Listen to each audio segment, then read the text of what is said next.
भूकंपीय तरंगें यानी सिस्मिक वेव्स। उल्लेखनीय है कि विज्ञान की वो शाखा जिसमें सीस्मोग्राफ यंत्र द्वारा अभिलेखित तरंगों का अध्ययन किया जाता है, भूकंप विज्ञान कहलाती है। भूकंप विज्ञान के अनुसार भूगर्भ में लहरों के रूप में उत्पन्न हलचल को तरंग कहते हैं। ये तरंगें जिस स्थान से उत्पन्न होती हैं उसे भूकंप मूल अर्थात फोकस कहते हैं। जिस मार्ग से ये तरंगें ऊपर आती हैं उसे ग्रीवा अर्थात नेक तथा जहां पहुंचकर धरातल को तोड़ देती हैं उसे भूकंप अधिकेंद्र अर्थात इपीसेंटर कहते हैं।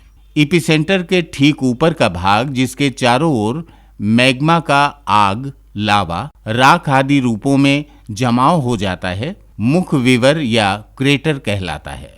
क्रेटर के बड़े रूप को काल्डेरा कहते हैं।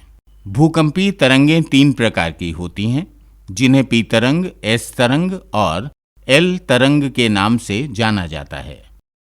पी और एस तरंगों के विषय में सर्वप्रथम जानकारी जॉन केनार्ड महोदय ने तथा एल तरंगों के विषय में जानकारी D.H. लव ने दी थी।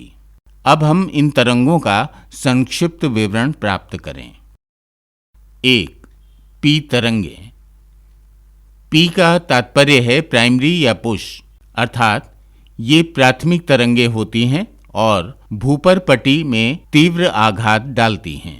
इनका एपिसेंटर अर्थात अधिकेंद्र, फोकस अर्थात भूकंप मूल के ठीक ऊपर अर्थात 90 डिग्री पर होता है।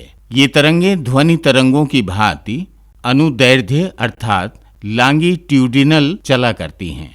इनकी गति सर्वाधिक होती है, अर्थात ये 8 किलोमीटर प्रति सेकंड की गति से चला करती हैं। भूकंप मापी यंत्र सीस्मोग्राफ सर्वप्रथम इन्हीं का अभिलेखन करता है।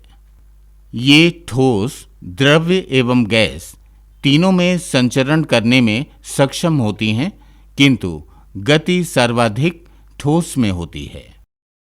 2. एस तरंगें। एस का तात्पर्य है सेकेंडरी या शेक, अर्थात ये द्वितीयक तरंगें हैं और इनसे भूपर पट्टी में कंपन कुछ देर तक जारी रहती है। ये सतह पर दूसरे क्रम पर पहुंचती हैं। ये ठोस में ही संचरण करती हैं। ये प्रकाश तरंगों की भांति अनुप्रस्थ यानी ट्रांसवर्स चला करती हैं। इनकी गति 4.5 किलोमीटर प्रति सेकंड होती है।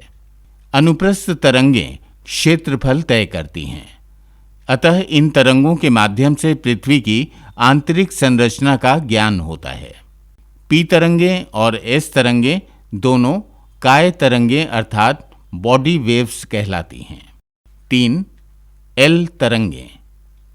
एल से तात्पर्य है लॉन्ग पीरियड, अर्थात ये दीर्घकालिक तरंगें होती हैं। ये सतह की तरंगें हैं, इसलिए पृष्ठ तरंगें यानी सरफेस वेव्स कहलाती हैं। ये एपिसेंटर के चारों ओर फैलती हैं। ये भी प्रकाश तरंगों की भांति अनुप्रस्थ चला करती हैं। इनकी गति 1.5 किलोमीटर प्रति सेकंड होती है, अर्थात तीनों तरंगों में इनकी गति सबसे कम होती है। Richter scale. ये एक भूकंप तीव्रता मापक पैमाना है जिसे अमेरिकी वैज्ञानिक चार्ल्स फ्रांसिस रिक्टर ने 1935 में बनाया था। वस्तुतः भूकंप के दौरान विमुक्त हुई ऊर्जा की मात्रा ही भूकंप की तीव्रता है। इसे मैग्नीट्यूड में व्यक्त किया जाता है। इसका मापन मुख्यतया रिक्टर स्केल पर ही किया जाता है। इस स्केल पर 1 से 9 तक के अंक अंकित हैं। एक अंक पर मापे गए भूकंप का अर्थ होता है 170 ग्राम TNT के विस्फोट से निःसृत ऊर्जा के बराबर तीव्रता। TNT एक प्रकार का विस्फोटक पदार्थ है। इस स्केल पर हर अगला अंक 32 गुना अधिक भूकंपीय तीव्रता का द्योतक होता है। 9 अंक पर मापे गए भूकंप का अर्थ होता है 70,000 ग्राम टीएनटी के विस्फोट से निःसृत ऊर्जा के बराबर तीव्रता। भूकंप की तीव्रता का मापन मर्केली स्केल पर भी किया जाता है। इस स्केल पर 1 से 12 तक के अंक दर्ज हैं।